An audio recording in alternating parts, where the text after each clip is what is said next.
이번 시간에 공부할 것은 유리수 영역 중에서 유리수의 덧셈 부분입니다. 유리수의 덧셈을 계산하고 덧셈의 계산 법칙을 이해하는 것이 오늘의 학습 목표입니다.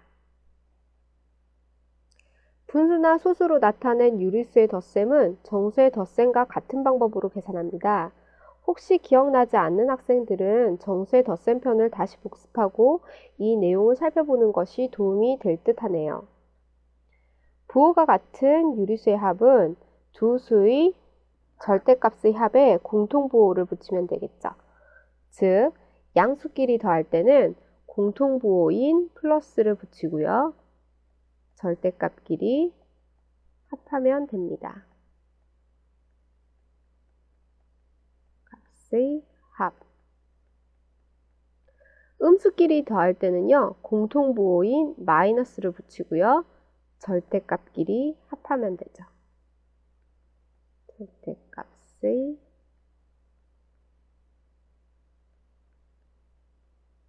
합.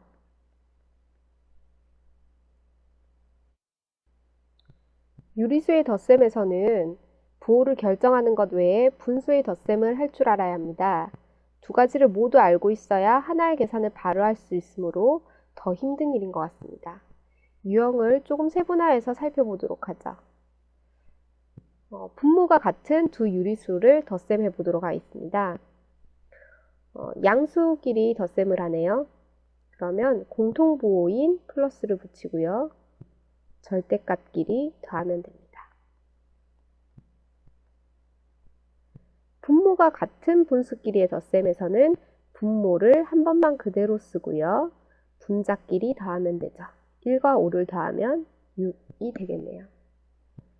좀 더 간단하게 계산하기 위해서 2와 6은 약분이 되므로 2는 2, 2, 3은 6. 약분해서 써주면 플러스 3이 답이 되겠네요. 두 번째 문제는요. 음수끼리의 덧셈입니다. 음수끼리 덧셈을 할 때는 공통부호인 마이너스를 붙이고요. 분수, 절대값끼리 더해주면 되겠죠. 이번에도 분모가 같으니까 분모를 한 번만 그대로 쓰고요. 분자끼리 덧셈을 해주면 됩니다. 2와 5를 더하면 7이죠. 그래서 답은 마이너스 3분의 7이 됩니다. 이번에는 같은 부호끼리 덧셈에서 분모가 다른 두 유리수의 덧셈을 살펴보도록 하죠. 1번 문제는 양수끼리 덧셈을 하네요.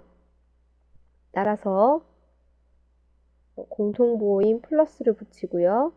절대값끼리 합하겠습니다. 2분의 5를 더하면 되겠죠. 그런데 이번에는 분모가 다른 분수입니다. 이런 경우에는 통분을 해주어서 우리가 덧셈을 하게 되는데요. 통분할 때는 분모의 최소공배수, 3과 2의 최소공배수는 6입니다. 6으로 통분을 해주고요. 그러면 3에 2를 곱해야 6이 되겠죠. 분자에도 똑같은 크기의 수를 곱해야 같은 크기의 분수로 바뀌니까 2는 4가 됩니다. 더하기 분모 2를 6으로 바꿔주기 위해서는 분모에 3을 곱해야 되겠네요. 마찬가지로 분자에도 같은 수를 곱해야 분수의 크기가 변하지 않으므로 5, 3, 15가 되겠네요. 그 다음에는 분모는 한 번만 쓰고요. 분자끼리 더하면 19가 되겠죠. 따라서 플러스 3분의 2와 플러스 2분의 5를 더한 값은 플러스 6분의 19가 됩니다. 음수끼리 더해볼까요? 음수끼리 덧셈할 때는 공통부호인 마이너스를 붙이고요.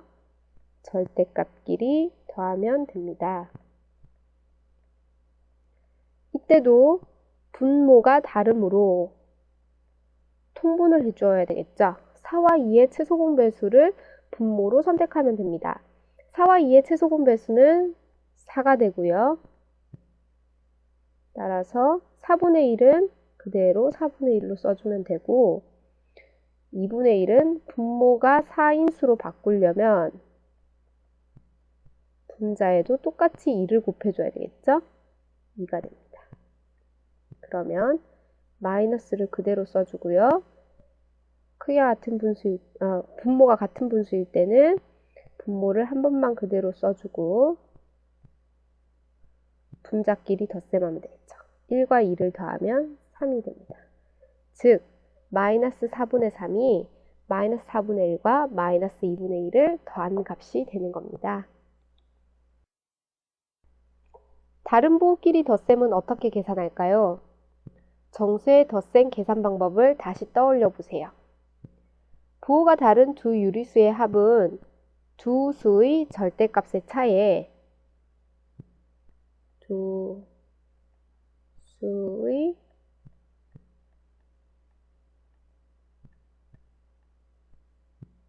절대값의 차에 어떤 부호를 갖다 붙였죠? 그렇습니다. 절대값이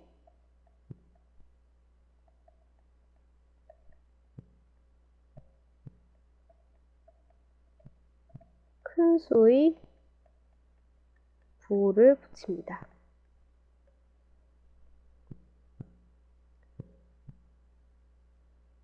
다른 부호끼리 유리수의 덧셈을 계산하려면 같은 부호일 때 보다 한 단계가 더 추가가 됩니다. 분모가 다를 경우에는 일단 통분을 해야 되고요.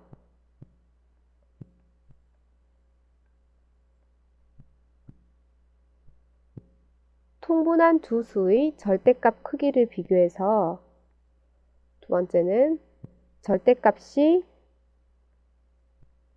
큰 수가 어느 건지를 찾아내야 되겠죠. 절대값이 큰 수의 부호를 찾습니다. 그리고 마지막으로 절대값끼리 빼면 되겠네요. 절대값의 차를 계산해내면 됩니다. 예를 들어서 살펴보도록 하죠. 우선 분모가 같은 두 유리수의 덧셈을 살펴보도록 하겠습니다. 자, 이럴 경우에는 우선 부호를 결정을 해야 되는데요. 절대값이 어느 쪽이 더 큰지를 살펴봐야 되겠죠. 4분의 1과 4분의 5 중에 큰 수는 4분의 5가 되겠죠. 그래서 플러스 4분의 5의 절대값이 크고요. 따라서 절대값이 큰 수의 부호인 플러스를 붙입니다. 그리고 절대값끼리 빼주면 되는데요. 플러스 4분의 5의 절대값은 4분의 5, 마이너스 4분의 1의 절대값은 4분의 1이 되겠죠. 그래서 큰 수에서 작은 수를 빼주면 답은 플러스 4분의 4가 됩니다. 약분할 수 있죠. 4일은 4, 4일은 4. 약분하고 나면 답은 플러스 1로 간단해지는군요.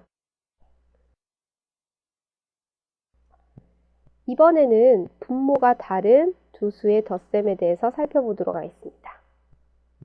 절대값이 큰 쪽의 부호를 가져와야 되는데요. 지금은 절대값을 비교하기가 힘드네요. 그래서 우선 통분을 하도록 하겠습니다. 마이너스 4분의 1은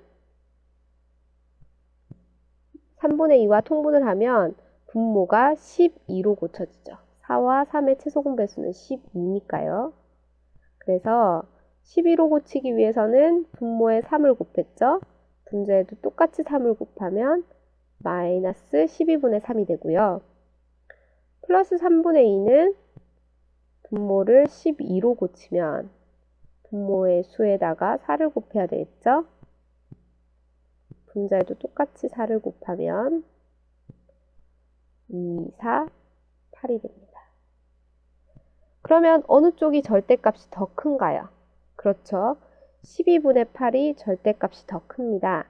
즉 부호는 12분의 8의 부호인 플러스를 붙이고요.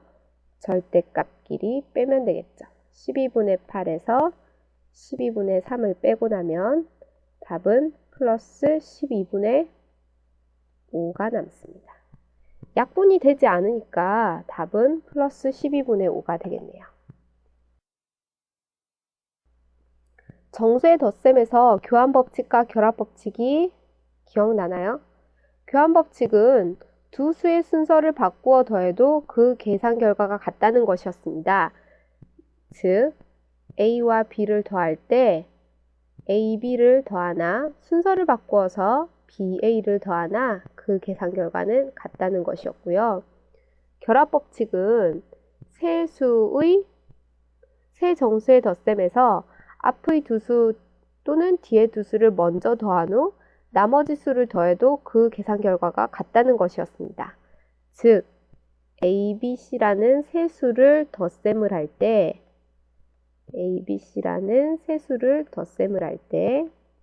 앞에 두 수를 묶어서 먼저 더하나 뒤에 두 수를 묶어서 먼저 더하나 계산 결과는 같다는 것이었습니다. 이와 같이 덧셈의 교환법칙과 결합법칙을 적절히 이용해서 덧셈의 순서를 바꾸어서 계산하면 편리한 경우들이 많습니다. 이번 시간에 배운 것은 유리수의 덧셈이었습니다. 유리수의 덧셈에서는 같은 부호끼리의 덧셈이 있었고요. 다른 부호끼리의 덧셈이 있었어요. 같은 부호끼리의 덧셈에서는 양수와 양수를 더할 때는 부호가 플러스가 되고요. 음수와 음수를 더할 때는 부호가 마이너스가 됐습니다. 즉, 부호는 항상 공통 부호가 붙었죠. 그리고 절대값끼리 합하면 됩니다.